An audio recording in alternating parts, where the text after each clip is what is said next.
Excellencies,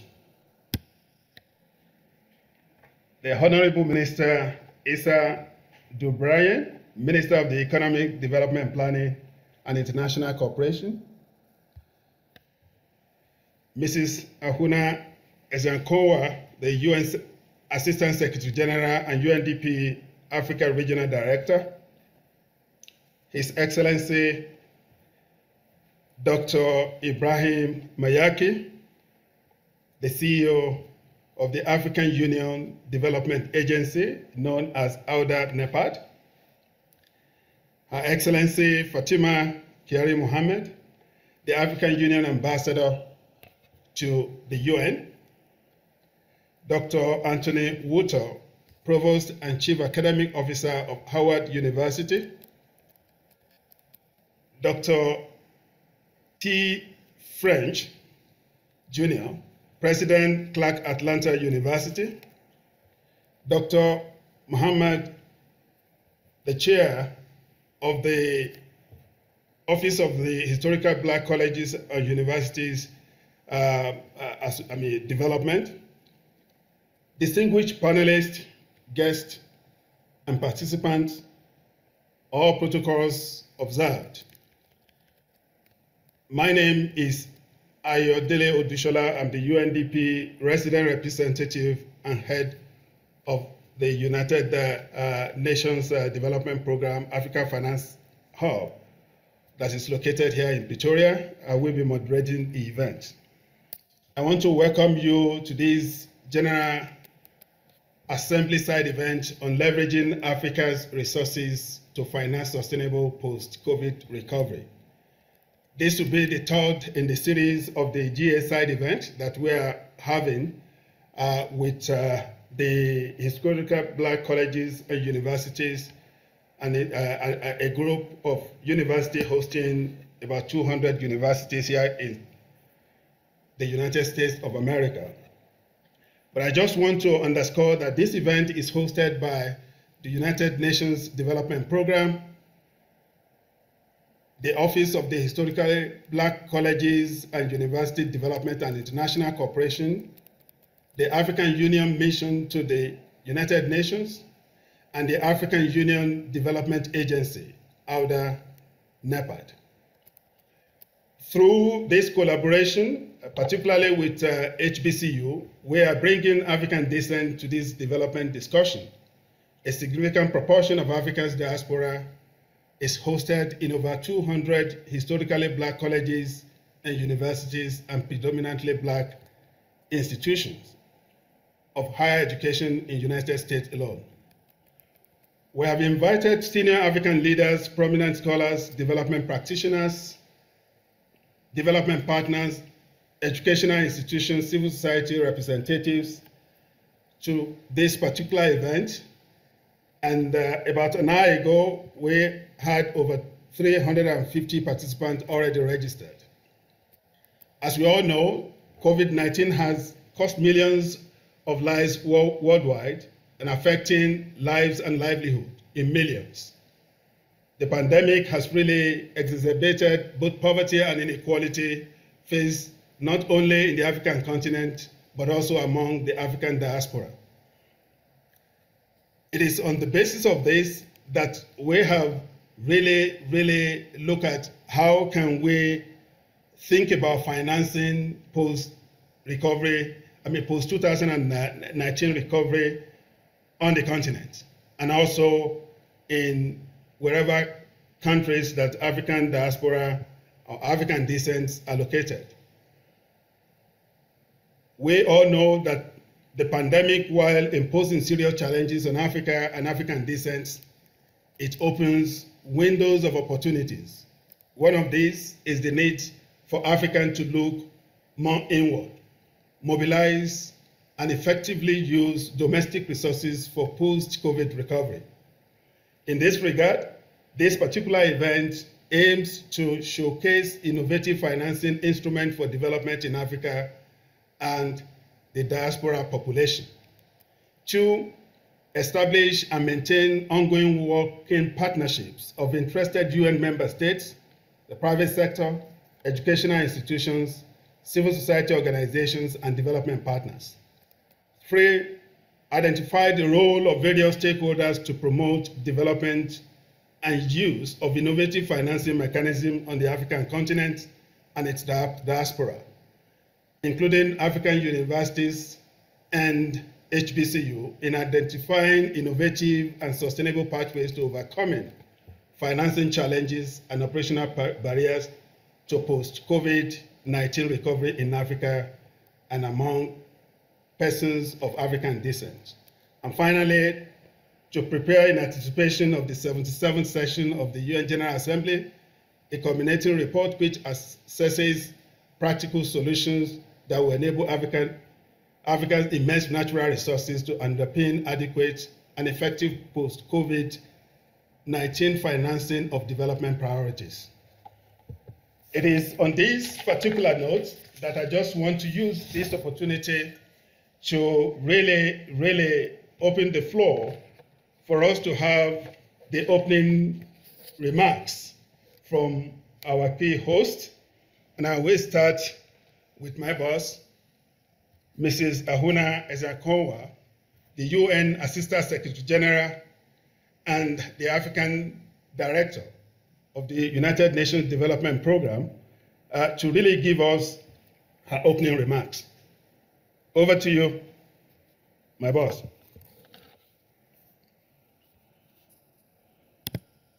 Many thanks for waking us up this morning on this side in New York, Ayo. It's very glad to have you moderating this. You've been quite instrumental in cultivating this relationship and accompanying the journey so far. It's quite a pleasure, I must say, to warmly welcome you all to this year's collaborative event with the historically Black colleges and universities in the US and also the Caribbean, which we're convening on the margins of the 76th UN General Assembly. This is becoming a tradition for us now, and one that at UNDP we welcome very much. And particularly grateful that we got information that His Excellency Minister Issa Dubranier will join us, Minister of Economy, Development Planning and International Cooperation of the Republic of Chad.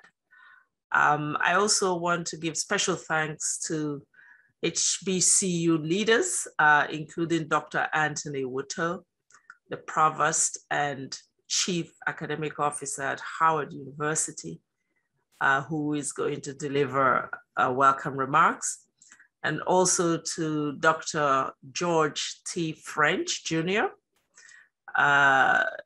no stranger here. He's a loyal member of this coalition, president of Clark Atlanta University, for his goodwill message, which we will hear later in the program.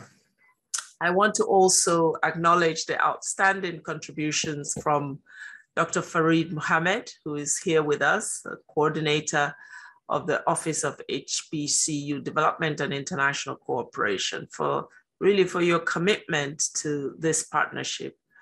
A warm welcome to all of you. You know, UNDP's collaboration with HBCUs is premised on the fact that sustainable development in Africa will require proactive engagement with people of African descent everywhere. And this is why the African Union recognizes the African diaspora as its 6th region. It is therefore fitting that this year's event has received outstanding support from the African Union's Development Agency and the African Union's mission to the United Nations.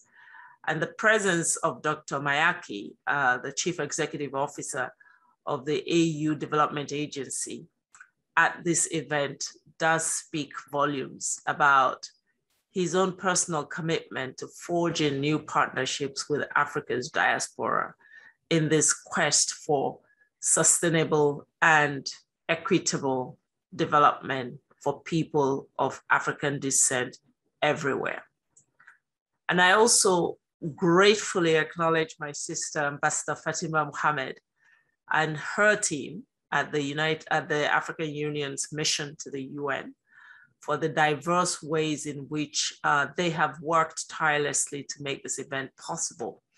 The theme for today's conversation, ladies and gentlemen, is leveraging African resources to finance sustainable post-COVID recovery.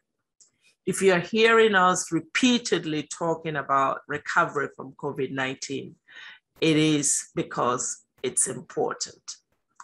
This pandemic has cost Africa billions in lost earnings, destroyed millions of jobs, reversed over 2 decades of development gains, and it has pushed some 40 million Africans back into abject poverty. This was nothing that we anticipated as we entered this last 2 years. And recovering from COVID can be a daunting challenge if we look at these depressing numbers. But it also presents a great opportunity to think differently about what development really means in an African context and what is needed to bring about transformative change. It does open the doors for us to glimpse into that Africa promise that perhaps we've taken for granted in the past. And the HBCUs present one such opportunity, in my view, because the fortunes of Africa's 1.4 billion people are inexorably linked to the contributions of people of African descent. So in June this year, McKinsey published an article titled "How HBCUs Can Accelerate Black Economic Mobility." The paper confirmed what we already knew, that HBCUs are a potent transformative force. The data shows that HBCUs increase the incomes of people of African descent in the United States by $10 billion annually, while contributing an additional $1 billion to consumer spending. Most significantly, the average mobility rate for HBCU is double that of all other colleges in the US.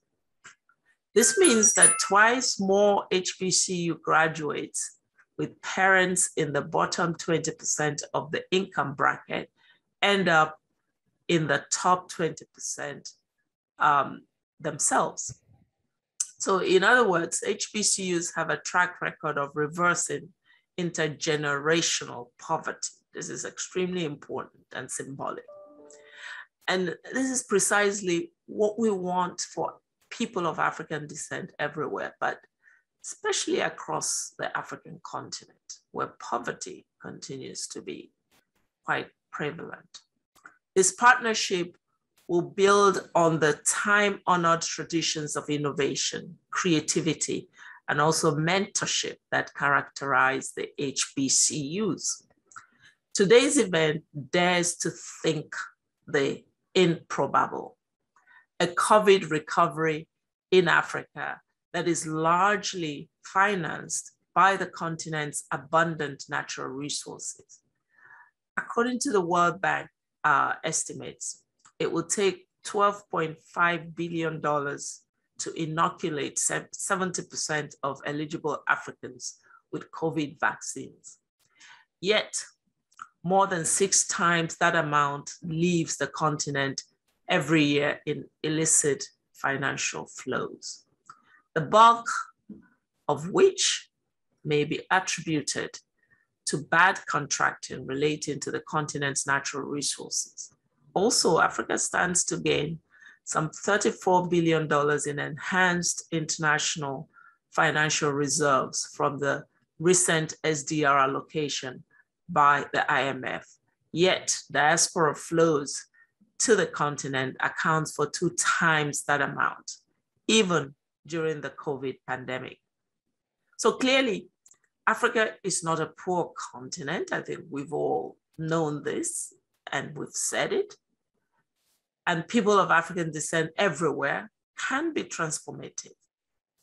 It is our hope that this collaboration involving the African Union, HBCUs, and UNDP will unlock doors and unleash unparalleled creativity. To succeed and survive, we must do development differently.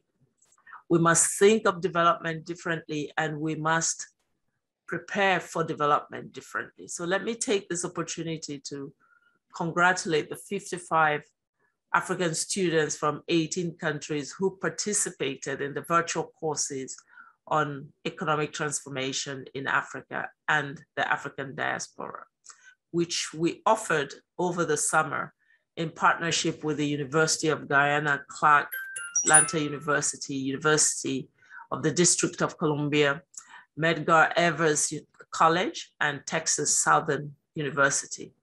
This is not only a strategic investment in human capital, but also the start of a community of practice that would explore new ways to develop and sustain equitable and inclusive economic development at national, subnational, and community levels.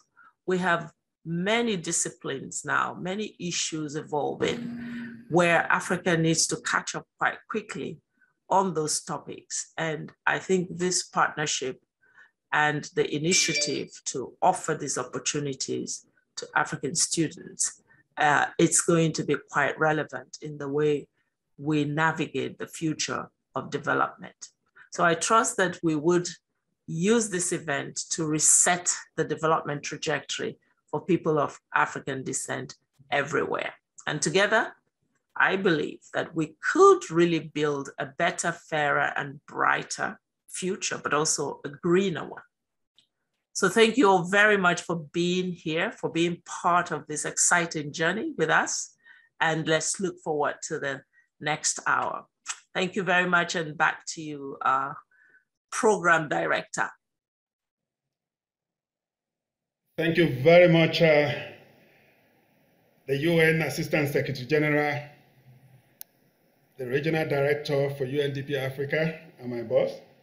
Thanks for the scintillating words and the words of encouragement. And I really love the concluding part, better and brighter Africa, if we do the needful. Thank you very much. And thanks for taking us through not only the impact of COVID-19 on billions that had led to loss of $1 billion, millions of jobs, and reverse the gains on poverty and inequality and other development issues. And also underscoring the important role of HBCU in promoting social mobility, therefore contributing to addressing the intergenerational poverty of African descent. And we strongly believe this collaboration will help us really promote that. Without much ado, let me just use this opportunity to call on Her Excellency Fatima Kiari Mohammed, the African Union Ambassador to the United Nations, for her opening remarks.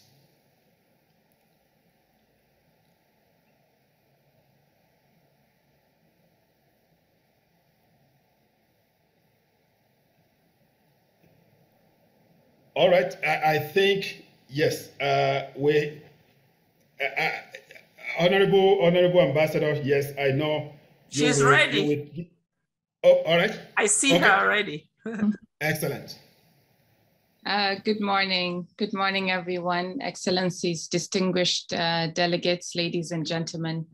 It's truly an honor for me to be joining you this morning. And I'd like to join my sister, the Director for Africa, Ahuna, for thanking all of you for making the time to join us today, and particularly underscoring the importance of this morning's meeting. At the African Union Commission, we are deeply honored to partner with both UNDP and HBCU in organizing this event. And we look forward to the valuable contributions that we will be hearing today. As she underscored, we are in a situation where we found ourselves in a new normal, where business is no longer as usual. And the peculiar circumstances of our time require some strategic and precise responses, and for us to think innovatively. So despite the challenges, I think there are a lot of opportunities where we can look at the post-COVID era and embrace a new paradigm towards achieving our Global Agenda 2030 and AU's Agenda 2063. After we've been able to overcome this pandemic, I think I'm quite optimistic, and I think some of the issues that we have to start looking at are beyond the pandemic itself. Issues such as climate change, issues such as poverty, which has been underlined, and how we can reflect more and reinvent ourselves and our institutions to ensure that we become more resilient, more inclusive, and have a more sustainable future. Today's topic, particularly regarding the shrinking of development financing in the face of COVID-19, and some of the necessities in terms of having strong partnerships, particularly between governments and international institutions, businesses, of course, our enormous diaspora, and the civil society, is an opportunity that we really have not tapped into the way we should. Before the pandemic, there were already about $2.5 trillion gap a year for development financing globally. And recently, we've seen in an OECD report where the global outlook on financing for development in 2021 details that COVID-19 has widened the deficit in developing countries by up to $1.7 trillion or more. So for us, this initiative is welcome, and we sincerely hope that as an outcome of this initiative, there will be a number of opportunities where we can look into some areas of high impact outcomes. For us at the African Union, the Addis Ababa Action Plan lays out some key strategic areas for development financing, which haven't become so relevant in the time of which have become even more relevant in the time of the pandemic and recovery. And some of the areas we need to focus on are healthcare, education, infrastructure, technology, and women's empowerment. So in a nutshell, for us, I would say that we aim as a whole to ensure that these interventions and many others are just a fraction of what needs to be done in terms of recovery. And we sincerely hope that we will be able to come up with some innovative ideas and work with our diaspora communities and have a more significant impact on African economies. To conclude, let me just say that I look forward to the successful discussions today. And I hope that it will just be the beginning of some strategic engagements that we will have in the future, both with UNDP, which has been a strong partner for the African Union, but with the HBCU as a community as well. Thank you very much. Thank you very much, Ambassador Fatima Mohammed. It's really a pleasure partnering with you, because since we started this event, you have been fully involved at the top level. And that the need for us to use this kind of partnership to start a number of strategic engagement on Africa's development, we have noted it very well. And I just love, again, what you mentioned in terms of the need for us to look beyond COVID-19 and start managing development, particularly focusing on those high impact areas you have mentioned, including infrastructure, technology, education, health, and women in development. We strongly believe this partnership will be able to really push this frontier of development along this line. So thank you very much. Excellencies, distinguished guests, ladies and gentlemen, I think it's now my pleasure to call on Dr. Anthony Woto, the Provost and Chief Academic Officer of Howard University, to give his opening remarks. We have a pre-recorded message, and I just want to call on my colleagues to start the message. Hello, I'm Dr. Anthony Woto, and I currently serve as the Provost and Chief Academic Officer at Howard University in Washington, D.C. It is certainly my honor and my pleasure to welcome each of you to this program, which is hosted by the United Nations Development Program, UNDP, Regional Bureau for Africa, the UNDP Financial Sector Hub, the Office of Historically Black Colleges and Universities Development and International Cooperation, the African Union Mission to the United Nations, and the Government of South Africa. And the theme of the program today is leveraging African resources to finance sustainable post-COVID recovery. COVID-19 has been a destructive pandemic across the globe, and it has more particularly negatively impacted communities of color throughout the world. In the United States, we know that COVID-19 has more significantly impacted African Americans and other individuals in minority groups. We know that in Africa, that there has also been a significantly devastating impact on the economies of African countries and also on the health of the people. And so we believe that it is significant that we partner with historically Black colleges and universities in the US and other minority serving institutions to look at this significant issue, the long-standing impact, and ways that we can collaborate together throughout the diaspora to be able to support nations as they recover from COVID-19. So again, on behalf of the entire Howard University community, we certainly want to welcome you and thank you for joining us. Thank you very much, Dr. Woto. It's really a pleasure partnering with you. Thanks for giving that message on behalf of the HBCU community. And we really appreciate the kind of strategic support we've been getting from you and all the HBCU members.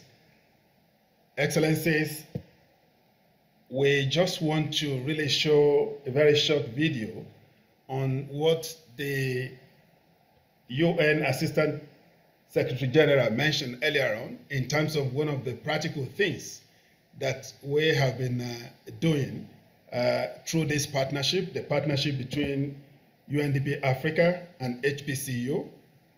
The last one we did is among HBCU universities focusing on entrepreneurship development for Africans and African in diaspora. Let me use this opportunity to ask my colleague to show the video.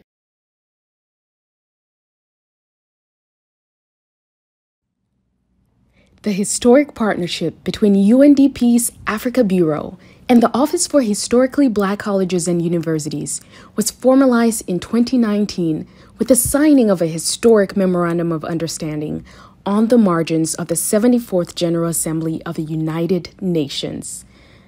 This document laid out an ambitious roadmap for collaboration that would involve strategic research, high-level policy dialogue, and capacity-building initiatives for people of African descent everywhere. In the summer of 2021, UNDP and OHBCU partnered with 5 schools to offer courses on economic development and entrepreneurship for promising students across Africa. Clark Atlanta University offered a course in marketing management. Medgar Evers College offered a course in global trade and political economy. Texas Southern University offered an introduction to entrepreneurship. University of the District of Columbia offered a course on entrepreneurship. And the University of Guyana offered a course on social entrepreneurship.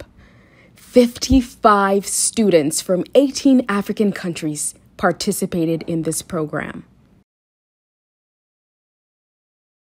The HBCU UNDP partnership for Africa and the African descent is now transforming into real lifelong transformation in terms of distance learning on economic transformation and entrepreneurship. Why is the UNDP HBCU collaboration so important now? Because post-pandemic, in the future of work, the substitution for machine to labor is dynamic and transformative. Many jobs that you see today will simply not exist. However, many new jobs will be created, but you will need training that does not exist yet. And we're on the forefront of preparing our students for that. Frank Jr., the president of Clark Atlanta University. I bring greetings on behalf of all the faculty, staff, students, and alumni of Clark Atlanta University. The University of Guyana, which we fondly call UG, is pleased to be associated with this distinguished assembly of universities, international partners, and enterprising students as we jointly seek to pursue SDG 4, advancing quality education for all persons of African descent.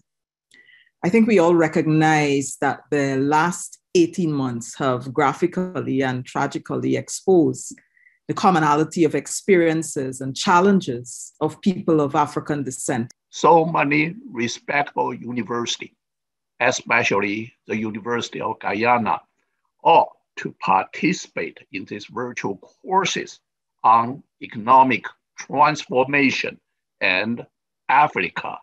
In the spirit of entrepreneurship, as Dr. Yen had mentioned, this is really about that type of thinking and improving local, global economies on micro and macro levels, and really the type of thinking that our learners need to do. And we're doing that in so many different ways for that. So I just want to thank all of you. Without question, we appreciatively recognize the 5 participating universities who joined us in launching this inaugural International Distance Learning Initiative. It was to celebrate the launching of a series of international virtual courses on economic transformation in Africa, and the strategic partnership with UNDP Africa aims at achieving shared objectives and common goals in the areas of advancing achievement of the UN Sustainable Development Goals for the African continent and for all people of African descent. Good evening, everyone, and good morning in the US. My name is Non Rakali. I am from South Africa, and I've been privileged enough to be registered at UDC and lectured by Dr. Aurora. I am so excited about this program as a budding entrepreneur that focuses in uniting Africa through education and just making sure that education is accessible to everyone. Hi, my name is Larna Lakabe. I'm from Botswana, and I'm in Dr. Smith's class in Intro to Entrepreneurship from TSU. And I think I just want to say thank you so much for this opportunity. What I've really enjoyed so far is the interaction with the other students from like all over Africa, and from like very different backgrounds at different levels. There's so many people who work in government, who work with UN agencies that are in my class, and you have this little discussion forum where you talk about different topics, and it's been very interesting and eye-opening, and I'm very grateful. Dr. Edna Johnny from University of Liberia, teaching economics, and I'm delighted to be in the entrepreneur course with Dr. Smith. This is important to me because like though I'm an economist, I started my own little business, and I think this is going to help me a little bit to see how to structure my business. You're having the zone. My name is Ochiko Akejabo from Nigeria, and I'm so happy to have actually been a participant of this great platform. The 2021 courses were an outstanding collaborative effort and a great success. We will build on this collaboration in 2022 and expand the number of HBCUs offering courses, introduce collaborative courses with African universities, enhance collaborative research projects, and establish communities of interest among program alumni. Join us as we advance the Sustainable Development Goals by helping fill capacity gaps while fostering collaboration among educational institutions that serve people of African descent everywhere.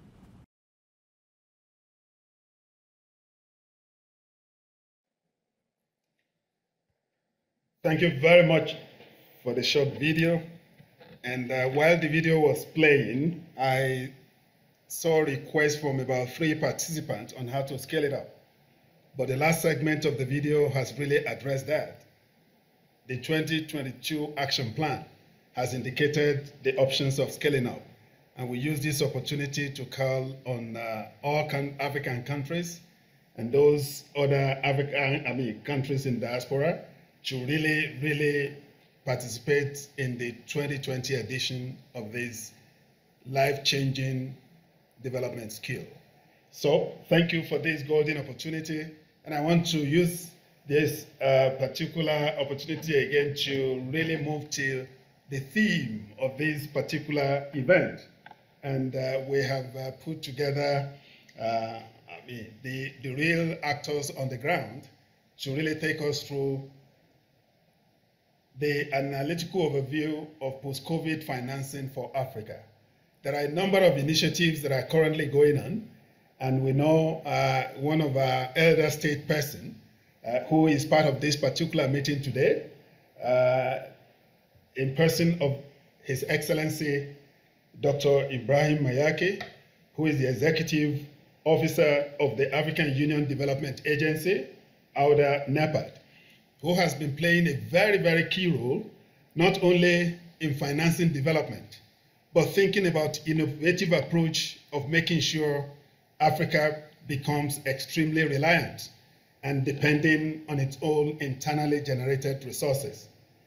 It's really a pleasure to have you, Dr. Mayaki, once again. Over to you. Thank you very much, Sayodele. It's a pleasure and an honor to be here. And let me recognize Her Excellency Ambassador Fatima Kiari and Excellency Una Ezia Konwa and all the distinguished participants. It's an honor as the head of the African Union Development Agency, which is the first product of the African Union reform, which was led by President Kagame. And evidently, for us, it is extremely important to be at this moment, this meeting, in order to reflect how, as an African Union Development Agency, working closely with UNDP and the Regional Bureau for Africa of UNDP, the issues that we are will be discussing here can be moved forward. So we know that the socioeconomic consequences of the pandemic have had a major impact on the implementation of the African Union Agenda 2063, which is the framework that we implement with the Agenda 2030. And before the pandemic, implementation of the Agenda 2063 was recording some delays. As you know, the African Union Development Agency, in collaboration with the African Union Commission, are tasked with the coordination and preparation of a performance report on Agenda 2063. So important recommendations have been made with respect to a first 10-year implementation plan of Africa's Agenda 2063, which will end, this segment will end in 2023. And these recommendations include areas of support necessary to accelerate implementation.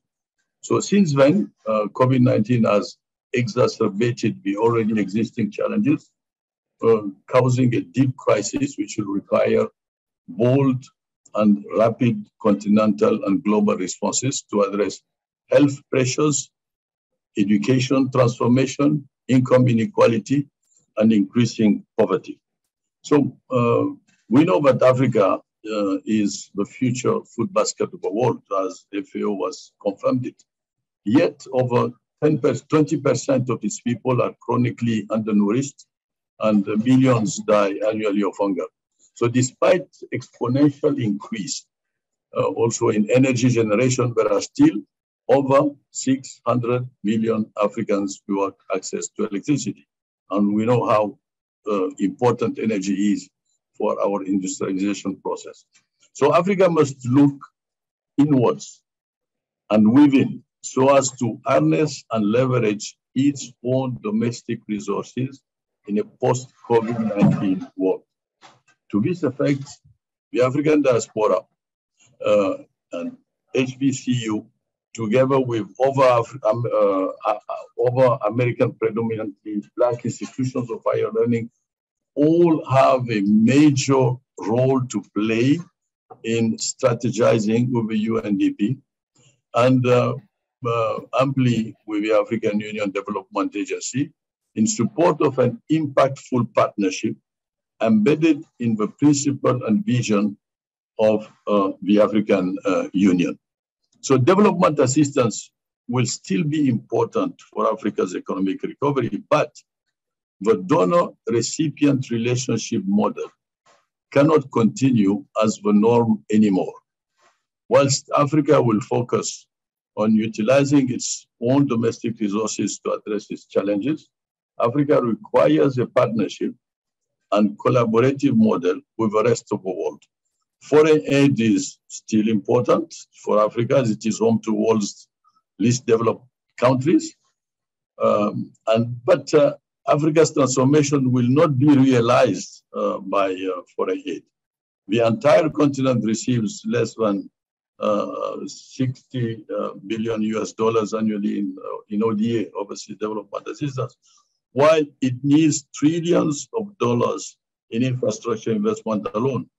So with more billions still needed for social and health infrastructure, much more is required to address its digitalization gap and global market access challenges. So the main reasons for African integration are to expand the unique opportunities that Africa as a global player may have and can provide. So in doing so, Africa can assess and identify its problems in orienting development from being driven by the privileged few to one being driven by a broad base of its own citizens. And while development cooperation within country system through bilateral programs made positive impacts, the current pattern of development assistance should be fully reevaluated to accommodate the new African dynamics that has ushered in a strong African Union system.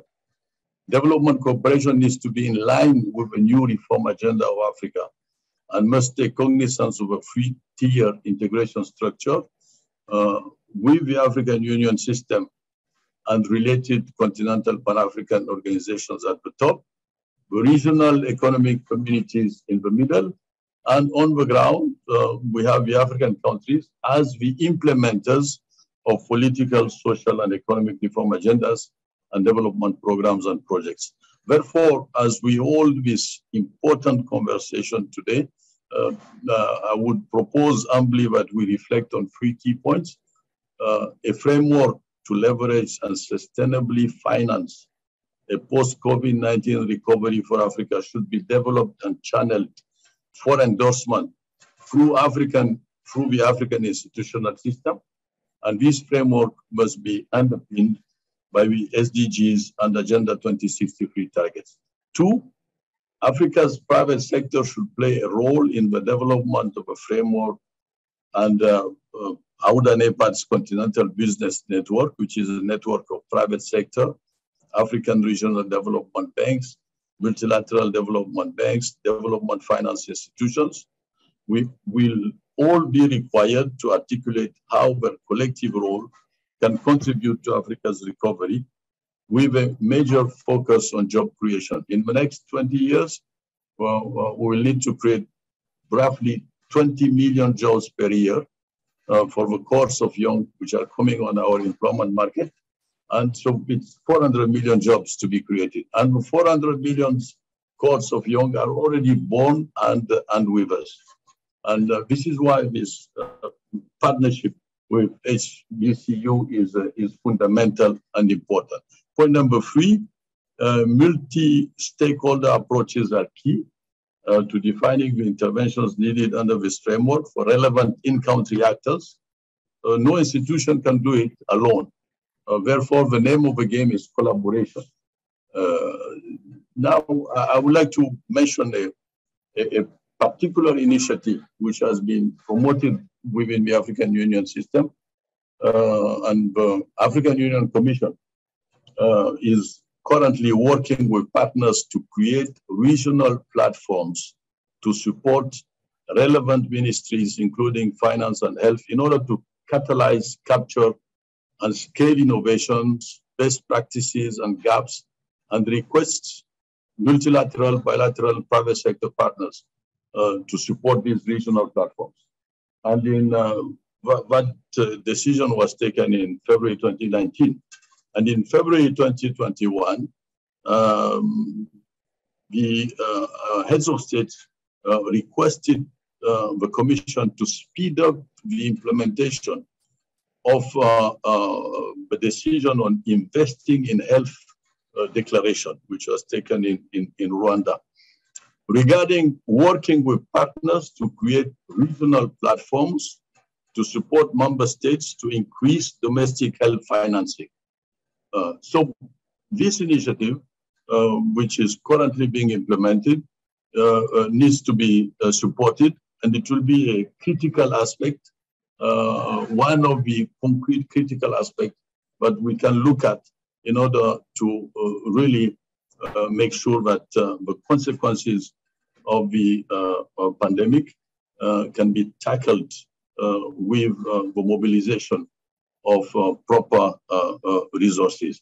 So let me end here and reiterate again that it is an honor and a pleasure to be participating into this meeting. And as a development agency, we will evidently work on the conclusions with, within a cooperation framework with UNDP. Thank you very much. Thank you very much, Your Excellency. And it's really a pleasure for us to always have you, being one of the institutional memories of development landscape of the continent. And thank you for the 3 takeaways in terms of what we need to really look out for, developing a framework to leverage post-COVID financing mechanism in Africa. Africa's private sector needs to be fully involved in whatever domestic resource mobilization and financing architecture we want to put in place. And also the third one is the need for multi-stakeholder approach in this financing for development. So this is something we know colleagues are taking copious notes, and will help us in shaping the discussion subsequently. And let me use this opportunity to really welcome my dear brother, my friend, and my colleague, Dr. Remark, who is the head of strategy, analysis, and research, the Regional Bureau for Africa, UNDP, based in New York, to give us the overview of this financing mechanism. Over to you, Raymond. Thank you very much, Ayo, and greetings to everyone. It's always a pleasure to be part of this conversation with the HBCUs, but also with Africa's development community at large. At UNDP, we are proud to be part of this partnership because we think that we stand at a very important inflection point in the post-COVID era, an inflection point that allows us to not just see the problems, but seize the opportunities to do development differently, think more creatively about how we could address some of the challenges that continue to face not just the African continent, but people of African descent everywhere. The topic today is how do we leverage Africa's natural resources? Dr. Mayaki has already provided a really great overview. And what I'd like to do is just have a very quick addition around 3 questions. The first is, how do we leverage Africa's resource abundance for development? Second, why must we do development differently? And thirdly, how could a partnership with the historically Black colleges and universities help get us there? Let me start with the first. How do we leverage Africa's resource abundance? As the regional director rightly mentioned, Africa is not a poor continent. Africa has abundant natural resources on land. We talk about the mineral wealth. Africa is home to the disproportionate amount of the critical minerals required not just for electronics, but also for industry and industrialization. Africa has an abundance of agricultural potential. And the sea, Africa's maritime environment, is full of abundant both fishing and mining, but also from a service sector perspective, it's great for tourism as well. Africa has tremendous energy potential, not just hydrocarbons, but also solar and hydro-powered and wind-powered energy options. So how do we then translate this natural abundance to national development uses? I think there are 3 things that we need to highlight here. The first is management, resource management. How do we ensure that it is sustainably managed? And how do we ensure that the financial side is also effectively managed? We do have a significant proportion of Africa's wealth being lost every year. According to UNCTAD, it's almost as much as $90 billion US. But this is largely because the wealth is not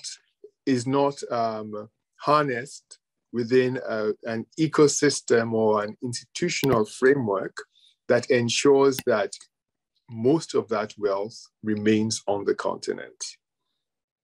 And the focus on resource management would help us to be able to understand how to ensure that the leakages that we have seen over the years don't become our legacy.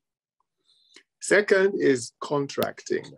Bad contracting costs Africa billions of dollars every year.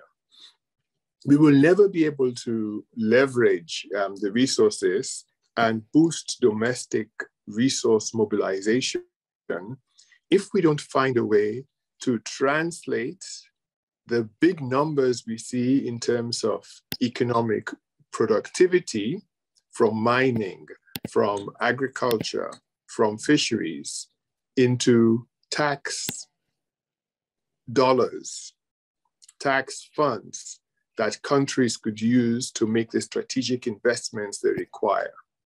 This is an important part because Africa's tax efforts, and we could measure this in terms of how much Africa could realize from taxes to how much Africa ends up realizing.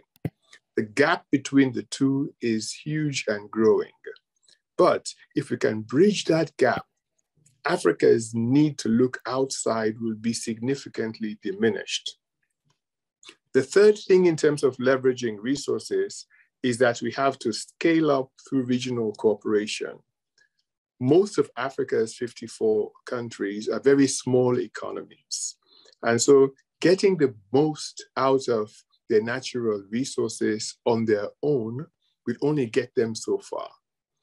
If we can find mechanisms to scale up the sort of regional cooperation that Dr. Mayaki was able to articulate, we would be able to see the continent as a whole taking regional approaches to fill infrastructure gaps, to fill digital gaps in a more cost-effective and sustainable way than if each country tried to do it on their own. Second question, why must we do development differently? First is because the traditional models of development only reinforce a legacy of extractive economic activity. They do not focus on how we convert natural resource endowments to national development goals. It is more, how do we produce and take from the continent? So we need to think about development differently. Secondly, development is not just about economic growth. We say that we have a lot of economic growth. African countries are growing really fast over the last 2 decades. Some of the fastest growers on the planet were African countries in terms of economic productivity. But this did not translate into jobs or take significant people out of extreme poverty. Future pathways for development are technology driven. So we have room to dream. We don't have to go the same route that everybody else went. Africa can forge its own path. And so this is why we need to think about development differently. How could the HBCUs help us get there? Firstly, is through thought leadership, being part of the locus of activity in thinking through these new ways to do development. The HBCUs have not just a width and a breadth, but they have an affinity with the continent that enables them to make more effective recommendations in this area. Secondly, HBCUs could help us fill the training and education gaps that we have. Africa is still lagging in terms of tertiary education, but also more importantly, in terms of relevant tertiary education. Partnerships between HBCUs and universities on the continent could help address this. And thirdly, HBCUs could help crack what I call the development intelligence code. In the UNDP Strategic Offer for Africa, one of the foundational enablers is development intelligence. And we define this very simply. The thinking that should power and sustain Africa's development exists on the continent. But we just do not have a framework to enable us to harness this effectively. And working with the HBCUs, we could not just have thought leadership, but also have development intelligence garnered, shared, and applied to solve the complex problems that we have in the future. Africa is not a poor continent. Africa can do it, but to succeed, we must do it together. And this is why partnerships like this one, that involve the HBCUs, that involve the African Union's mission to the UN, that involves the African Union's Development Agency, are so critical and essential. Thank you very much. Over to you. Thank you very much, Raymond. You have really taken us those 3 questions. You asked the questions and you effectively answered them. How do we leverage resources abundantly? How do we think development differently? and how do we really engage HBCU in this development journey, particularly in the area of training, in the area of development of intelligence, and harnessing what we have. And thanks also for re-echoing the UN Assistant Secretary General's caption that Africa is not poor. It's not a poor continent. What we only need is evolving the kind of partnership that will help us harness this wealth. And this is really in line with some of the things we're doing in the African finance sector, where one of the ongoing research really shows that Africa's dormant and suboptimally utilized capital is in the neighborhood of $1.1 trillion, including foreign reserves of $394 billion in 2020, and also banks' unutilized reserves within the neighborhood of $280 billion. Again, if you look at pension fund, is as of 2020, $275 billion. And most of these are not invested in Africa. They are invested outside the country. And can you imagine 1.1 billion, which is about 30% of the GDP as of 2019, fully invested in Africa, the kind of shared prosperity that will be generated, the kind of wealth, job opportunities that will be accelerated. This is really corroborating the submissions of His Excellency Dr. Mayaki and Dr. Remark Gilpin. This is really great. And without much ado, let me just move to the next session, which is about commentary from African ministers and HBCU scholars. And I would like to start that with a commentary from the Honorable Minister Issa Dubraye, the Minister of Economy, Development Planning, and International Cooperation from the Republic of Chad. I know the colleagues will have a translation segment there. If you want to move from English to French, just go to the down where you see the globe. I think that's where you can do the adjustment. Honorable Minister, over to you. Okay, while we're still waiting for the Honorable Minister to come on board, probably we should start with the scholars from HBCU. And while shortly after that, or whenever the minister comes on board, we will then ask the Honorable Minister to give us his reflection. So on this note, let me call on our dear partner, Dr. Charles Richardson, Dr. Charles Richardson Jr., Dean, School of Business, Arkansas State University, to give us his own perspective on the theme of this particular event. Over to you, Dr. Richardson. Yes, sir. May I share my screen? Please go ahead. Okay, is that visible? Yes, it is. Excellent. All right, I'll try to be economical in terms of time. The approach that I wanted to take today is to look at leveraging existing relationships that I have developed over time to address some of the concerns that we've been speaking about today. And I'll go through these bullet points as I discuss them. Obviously, the foundation of the SDGs has much to do with what we've been talking about and is clearly vetted at high levels to understand its applicability and its appropriateness for what we're doing.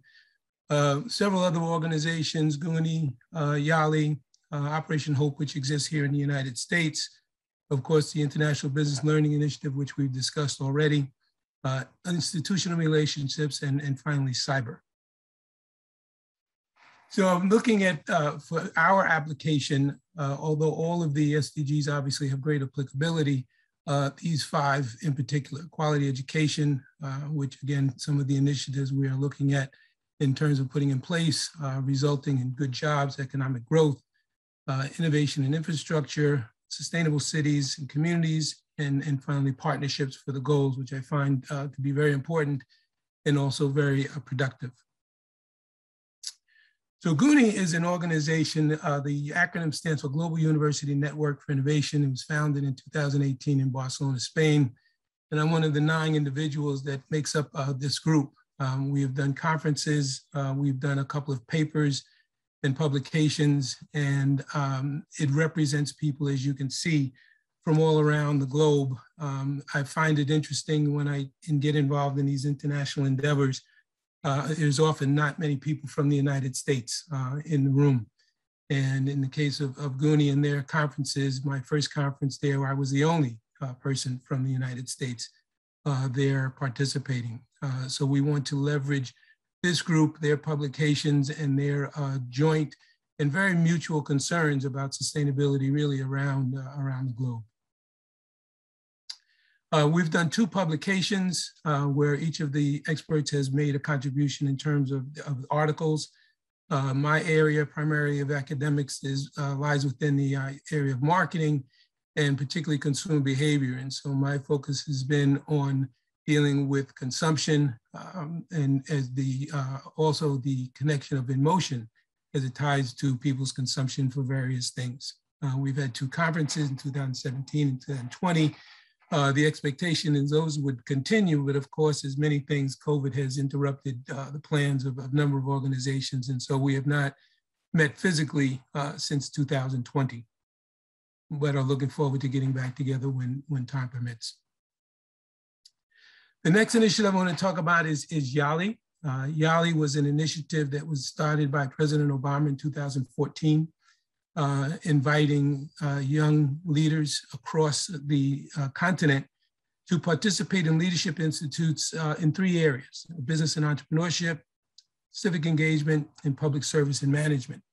They organized this program into cohorts of 25 students, which would be residential on a campus approximately 6 weeks each summer.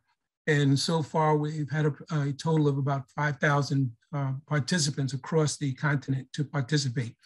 Clark Atlanta has the honor of being the only HBCU that has participated in Yali each year. And I've been an instructor with CAU since the first year of 2014, and found it reasonable and logical to do my best to engage with these fellows besides my interaction with them in the classroom.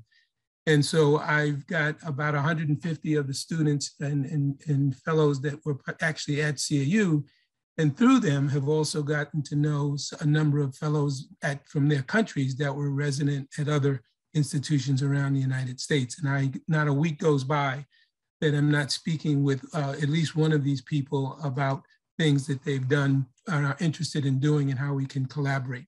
Of course, again, with COVID, travel has been restricted, and I have not been able to visit them as much as I had been, but we're looking forward to the opportunity to open up those avenues again. The next initiative is a program called Operation Hope, which has been active in the United States for quite some time. And they have just recently launched another initiative about entrepreneurship and business growth. And their goal is 1 million Black businesses in the next 10 years. That is a paradigm that's within the United States. And their personal approach to this is making sure that these businesses, in order to be successful, have the following points. They have access to capital, they have access to business education, access to mentors and sponsors, access to hugs, which is help us grow successfully, and similar programs like SBA, and also reducing lending discrimination. CAU is already established as a partner with this initiation, and I'm having the conversations with them to have Alcorn State join in that as well. And one of the key things about Alcorn is a public land grant institution. We not only have the School of Business where I operate out of, but we also have a very strong agricultural department, which could be very useful in the type of development that we're talking there. And I've specifically asked the question in our early meetings with Operation Hope, whether or not it was too early to talk about internationalization and global, and they said it's never too early to talk about a global perspective. And so we're looking at how can we extend this initiative, not only within the United States, but of course into the continent of Africa and other areas. The other issue that we've spoken a bit about today, thanks to Dr. Fareed Mohammed, is the International Vision Initiative. 5 institutions that were mentioned in the video. including these that are mentioned here. And I fully intend, I was not at an HBCU when that initiative started, but have since joined Alcorn State this past summer. And we're looking forward to Alcorn being part of that next cohort next year into the semester that it is applicable. There are also a number of other infrastructures that have existed for some time that I've had the benefit of participating in. One of them is CYBER, which is Centers for International Business Education and Research. They are large US institutions, about 12 to 15 of them, that run programs in international business education, as well as faculty development in terms of travel programs. I've had the benefit of being able to go through their organization to South Africa and Namibia on one trip, to Chile on another trip, and I was scheduled to go to Tanzania in 2021, but that was postponed by COVID. We expect that as COVID is diminished, that we'll be able to reinitiate those. But the key thing for me in the sense of participating in that program was getting the relationships while I was in country. And so there are a number of ways or platforms or methods that I've used to develop institutional relationships with whatever institution I'm with in the United States, as with the organizations that across the continent of Africa. And so the religious affiliations, which is a very key, many of the HBCUs are religious oriented, and there are partner institutions around the world, and certainly within the continent of Africa, to allow that relationship to grow. The cyber travel that I've just mentioned, the African Union initiatives, which has been helpful. I served as an AC fellow in the year 2014 and was able to travel to South Africa at that time. And so throughout these travels through these various initiatives, I've developed pretty productive relationships with school in Namibia, a number of institutions within South Africa, Senegal, and Zimbabwe. And again, post-COVID, we'll be looking for an opportunity to not only have conversations, but to also to be able to visit physically, and of course with technology, be able to partner with these institutions in the initiatives that we've discussed in terms of education from the HBCUs to the institutions in Africa. I think I haven't overrun my time. I would certainly, if we have time before we end for questions, but if not, you can reach me at Alcorn State University, and I'll provide my information to the organizers of this event. Thank you.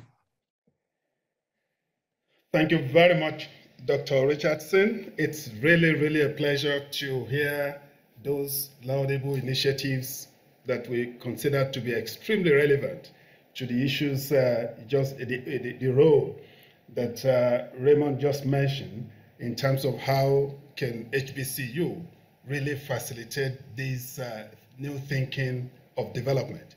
And we strongly believe that by virtue of being able to deepen these initiatives you have mentioned, it will provide opportunity to really strengthen the partnership between HBCU and UNDP Africa, now being propelled also by the African Union in terms of moving forward. Thank you very much. Excellencies, distinguished ladies and gentlemen, let me move to the next scholar, who has been one of the pioneering scholars of this particular partnership since we started over 3 years ago. And it's really a pleasure to call Dr. Joanne Rold, the Dean School of Business, Medgar Evers College, Koning. Over to you, Doctor. Thank you very much. I'm going to attempt to share my screen now. Oh yes, it has been a wonderful morning thus far.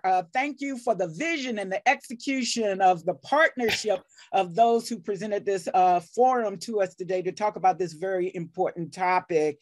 I want to bring you greetings from our president, President Patricia Ramsey, the 6th president of Medgar Evers College, City University of New York, and the very first woman president of the college. I've enjoyed so much much of the opening remarks, talking about thinking different, Africa, looking inward, and partnerships. I just want to talk a little bit about the work that we have done at Medgar Evers College. We started our work in 2016 with 2 international conferences, and we invited our colleagues from Latin America, from Africa, and from the US. And we came together talking about social entrepreneurship and corporate social responsibilities.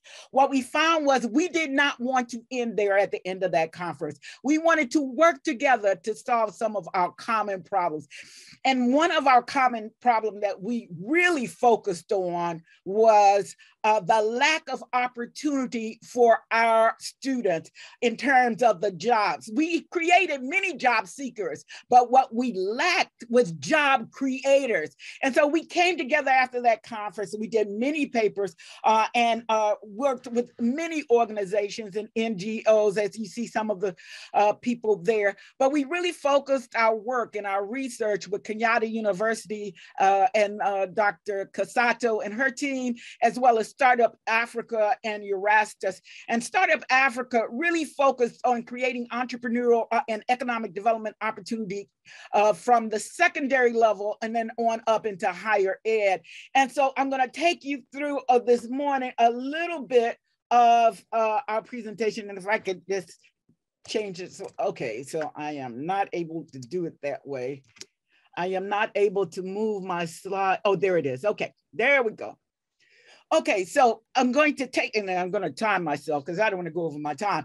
Our challenge is worldwide income inequity. It is not just in Africa. It is not just in the US. It is not just in Latin America, but I will show you the map of worldwide income equity and our work together in terms of all of the partnerships. The global informal economy, the IMF has a new report out, and I'll tell you why looking at the informal economy is very important as it relates to Africa. We'll talk about global recovery and some of the framework that IMF has given. And then I'll give you one case of researchers and how they have come to some effective community engagement as well as community revitalization. And then I will talk a little bit about practical implications. And so let's get started. And this is the world map in terms of income inequity. 10% of the national income earners own upwards to 70% of the wealth. The darker the map is, the more inequitable it is. And so you can see in sub-Saharan Africa and Latin America and in other places, it is not that the income doesn't exist. It is not allocated efficiently to help the masses of people. I heard earlier someone talked about the privileged few. The privileged few are directing the wealth of the continent of Africa, either outside or into the hands. And so what we say is the future of work and entrepreneurship for the underserved is a struggle for humanity, but it is not a new struggle. So when you hear people say we have to think differently, why? Is because everything we have done in the past has yielded this outcome, this result. So how are we going to help our young people find ways that are different to source their economic development and growth? And so I take this quote from Jeff Swartz, who is the lead practice in Deloitte, and he's in the future of work. As leaders, we need to allow ourselves to experiment, try things out, and make adjustment. Leaders navigating the future of work will find themselves experiencing the uncomfortable stages of the creative process. They may also be surprised of what they discover. When we talk about the future of work, a lot of times we think of technology and innovation, but the International Labor Organization says it's 5 frameworks that they use. Job creation is number 1. Job quality is number 2. Social protection is number 3, and that's going to be important when we start talking about the informal economy. Wage and income inequalities, which you saw is widespread already, and social dialogue and industrial relation, which we hope forums like this and others will create more of. Why is the informal economy so important? What do we know about the informal economy? The sense of urgency has only been reinforced by the pandemic. The pandemic has crushed informal activities, particularly in developing countries where large segments of the population are not covered by existing social protection schemes. And that's out of a very brand new report out of the IMF 2021. So the numbers that you saw before in that map, we believe are greater because a large portion of the economy is not even covered or measured. What you see in the lower part of the photo is a young man who was an orphan. He grew up on the streets of Nairobi, and his goal was to create entrepreneurs out of many of the youth who are still there today. He is now in politics in Nairobi, but I wanted to show you that youth and developing a youth may have to take many different processes and may not be only the way through higher ed. We might have to do some other things differently. In terms of the data that is out now, and they are coming out with new data from IMF, informality in the market has receded across all regions, but remains large in sub-Saharan Africa and Latin America. Now, why is this important? You look to the left is a gentleman who is an entrepreneur. But when I was talking to Kenyatta University, I did a presentation with them last year.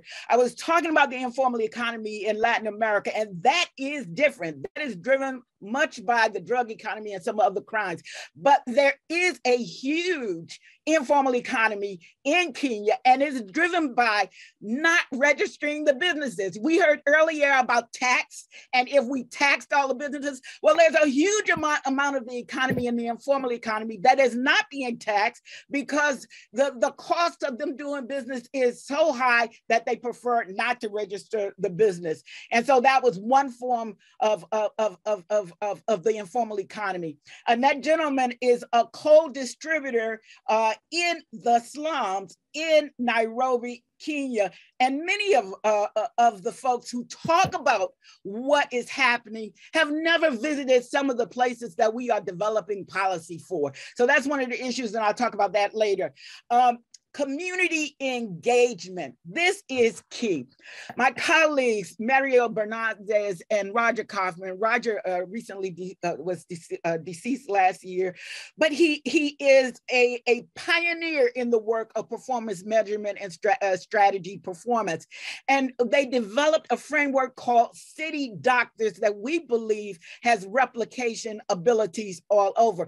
And what they said was they went into Colombia, they went into the homes of Argentina, the drug lords. They went into the informal economy, and what they found from the women, not the men, what they found from the women was they wanted their husbands, they wanted their fathers and their brothers to live longer, and they were willing to give up some of the drug economy if they had a sustainable way to actually sustain their economies. And so they worked together with a shared vision on what new housing would look like, and worked with a public-private sector partnership and consortium, and they coordinated all those resources. We have a lot of okay, I apologize. We have a lot of resources that are not coordinated that are going into Africa. But if we have better coordination, we might find that we don't need as much if we work together, all of the resources.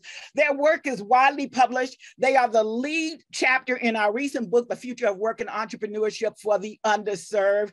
And I believe that it does hold promise for a future that can work in Africa. So I'm coming towards the end of my presentation, and I want to talk about practical implications and conclusions. We propose that unity in community and capacity building is vital to a shared prosperity. It's not that prosperity doesn't exist on the continent. It does. It's just not shared equitably. And so how do we do that better? How do we create more job creators in our community so that they can absorb some of all of the demand by our job seekers? Africa is producing one of the youngest and the fastest growing labor market. Where are those young people going going to be able to work? How are we going to be able to utilize their labor efforts well? The informal economy is disproportionately impacted by the pandemic. So many of the street vendors, many of those who were not with those businesses registered, they didn't have a way to recover as fast as some of the others. So how are we going to help them? What we say is that global recovery will require a shared vision and international collaboration of everyone. And we hope that further dialogue in the academy, in the industry, and policy on how to ensure that all are included in the future growth of all economies for a better normal. Because a normal that we had before will give you the map that you had before. And that map is not the map of the future that we want to see. So our charge, indeed, our communities can serve as laboratories for innovation where we can develop and test reskilling programs, explore the creation of transition nets, and reset local agendas as a precursor to resetting national policies and programs. And again, that is from Jeff in his new book, Work Disrupted. And he, again, is the lead in the Deloitte practice. This is our book. It is co-edited by myself and two Kenyan scholars, Dr. Kisato and Kibalo, both from Kenyatta University. We are also now working on a new book we've just issued the call for chapters, and we welcome any of you who are interested in this work to join us as we look for better, more innovative ways to change the world. We don't want to go back to the old normal. Thank you, and that's the end of my presentation. Thank you very much, Dr. Joanne Rowe. It's really a pleasure hearing from you, and I just want to really re-echo your conclusion in terms of practical implications, where you emphasize the need for coordination, and also stressing the role of HBCU, training, laboratory for innovations, and catalyst for collaboration. We strongly believe this will help a lot in deepening our partnership on the issue of promoting sustainable development among Africans and the African descent, wherever they are. So thank you very much. May I use this opportunity, Excellencies, distinguished guests, panelists, and participants, to call on Dr. Elizabeth Asiedo, Professor of Economics, Howard University, to give us her reflection. Over to you, Doctor. You are still muted. Please unmute. All right. Good morning and good afternoon to you all. This is the first time I'm participating in this important event, and I want to thank you for the opportunity. I was asked to make a few remarks about the role of tertiary educational institutions in developing appropriate solutions for effective natural resource governance on the continent. And I'm gonna be very brief because I can see we are pressed for time. Okay. So as you're aware, Africa has abundant resources, natural resources.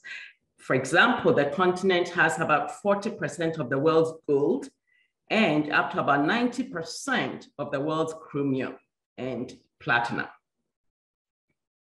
Furthermore, natural resources is an important source of income to African countries. So for example, natural resource rents as a share of GDP is as high as 48% for the Congo, 31% for Equatorial Guinea, 26% for Angola, and about 8% for Ghana, my home country. So the question is, what are the constraints to leveraging the continent's natural resource endowments?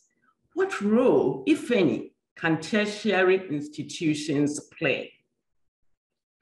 I believe Mr. Raymond Gilpin outlined three important issues relating to natural resources. The first is resource management, bad contracting, and the importance of regional cooperation since our economies are too small. In other words, we take advantage of economies of scale. I'm going to talk a little bit about the second and also probably the first as well, right?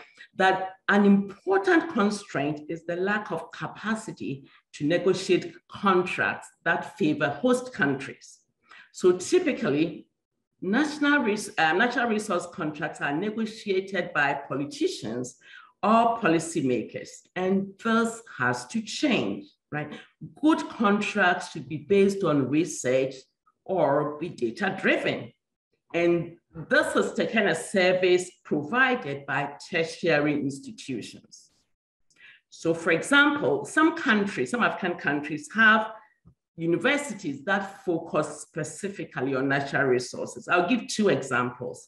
In Ghana, right? Ghana has a University of Energy and Natural Resources in Sunyani, and another University of Mines and Technology in Tapa. So there's an importance it's very important for governments to work with universities. And in that sense, that also means the government providing resources to expand the capacity building capabilities of these universities. So that said, how do we connect us with the HBCU initiative? With the capacity building, the schools in Africa or the universities can collaborate with some of the HBCUs, in particular when it comes to contracting, negotiation, and resource management. That can provide some synergies and in that sense, facilitate the natural resource. So I'm sorry, I'm blanking out here. So a collaboration between HBCUs and universities in Africa, of course, can have several advantages. And it's not only collaboration between two, higher education, but also involving the policymakers or politicians, right? Because as I mentioned, they do the negotiation with the multinational organizations. So I will end here. Like I said, I realize that we are running out of time. So thank you.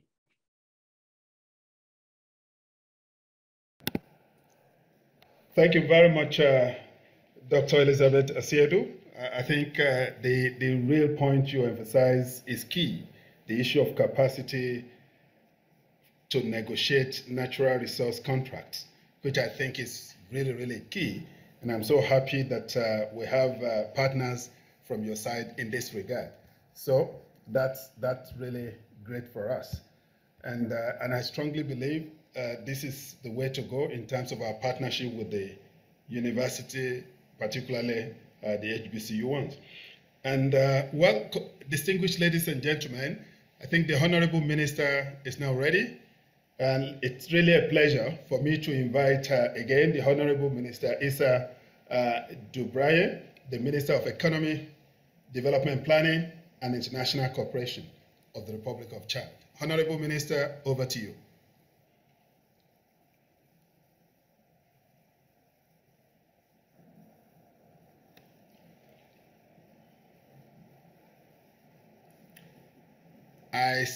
I guess the Honorable Minister is still having challenges to connect or unmute his microphone.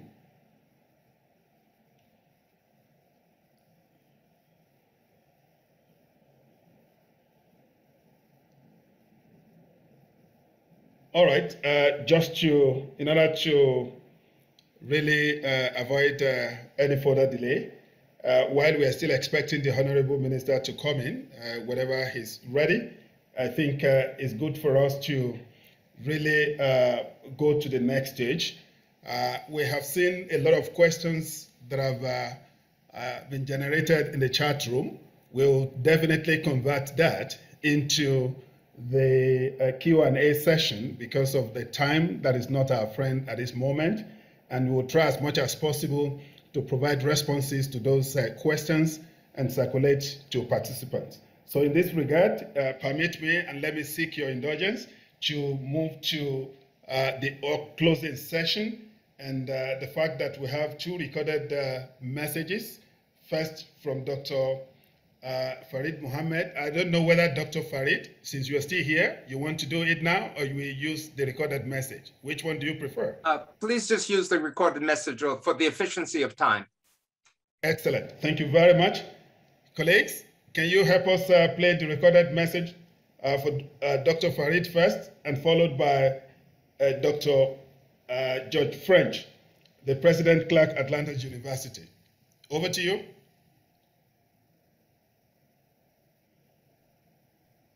Your Excellencies, distinguished panelists, esteemed moderator, and honored guests.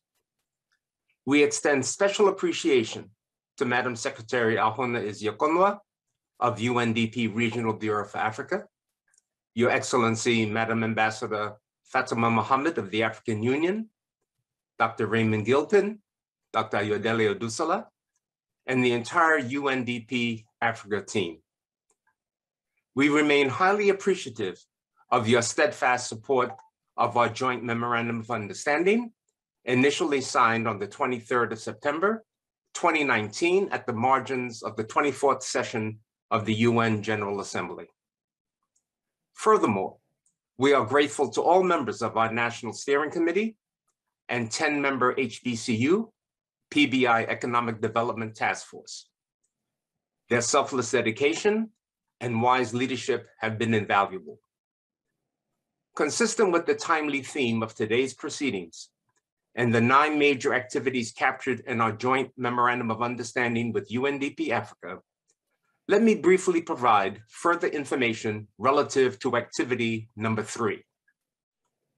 As evidenced in the video presentation shown at the beginning of today's session, this joint project involved the successful launching of our inaugural International Distance Learning Initiative. Our main objective is to support the full implementation of UN Agenda 2030 and African Agenda 2063. In partnership with UNDP Africa, from June 7th through August 19th of this year, we offered a suite of virtual courses on economic transformation in Africa and the African diaspora. A total of 55 African-based student registrants representing 17 African countries were selected. Alongside students from the United States and the Caribbean, they took online courses in economics, marketing, political economy, and entrepreneurship. 4 HBCUs and predominantly Black institutions of higher education in the United States participated alongside a university from the Caribbean. The 5 participating universities were Clark Atlanta University, Georgia, Medgar Evers College, New York, Texas Southern University, Texas, the University of the District of Columbia in Washington, D.C., and the University of Guyana. Students received a certificate of completion. Along with a survey done with our project's virtual assembly held July 2021, the UNDP's monitoring and evaluation team also conducted a pre and post survey of student attitudes. We found that 97% of all registrants reported project satisfaction. 91% reported learning more about the goals and implementation of UN Agenda 2030, and 77% of those viewing the International Virtual Assembly held in July 2021 reported they would attend or recommend others in Africa and the African diaspora enroll in this unique program. Therefore, in conclusion, I would like to share 2 minutes of my closing remarks with the co-chairman of our HBCU PBI Economic Development Task Force. It is my honor to introduce you to Dr. Leslie Pollard, President of Oakwood University, Huntsville, Alabama, and to George French Jr., President of Clark Atlanta University, Atlanta, Georgia. Their brief comments will be followed by Madam Secretary Ahona Eziakonwa of UNDP Africa and Her Excellency Ambassador Fatima Mohammed of the African Union. We thank you.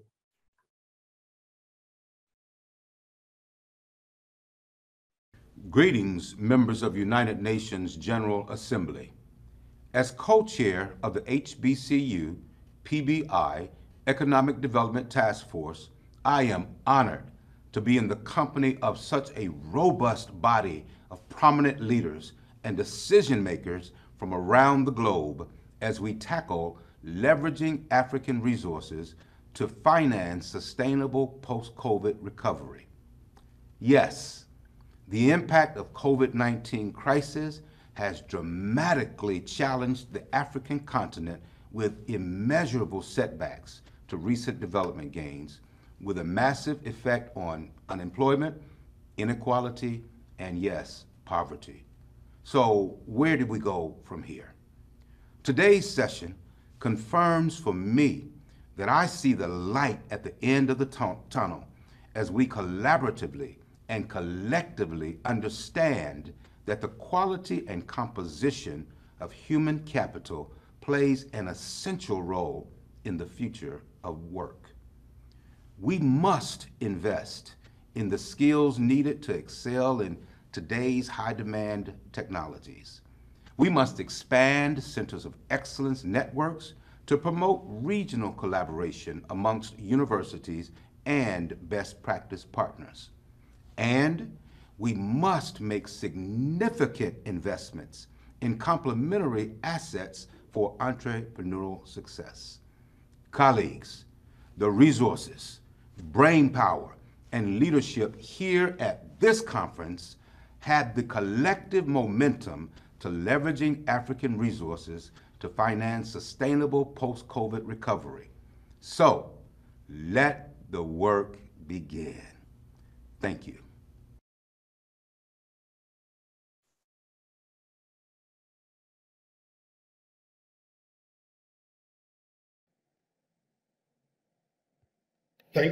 Thank you very much, Dr. George French.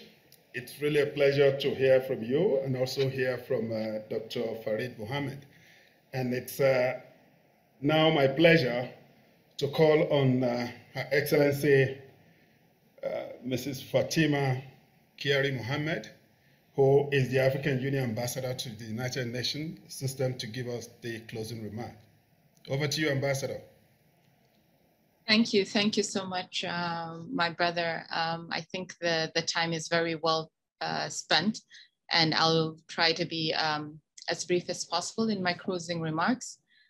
Distinguished guests, ladies and gentlemen, permit me to thank all of our panelists today, our participants, and every single one of you for the valuable contributions this morning.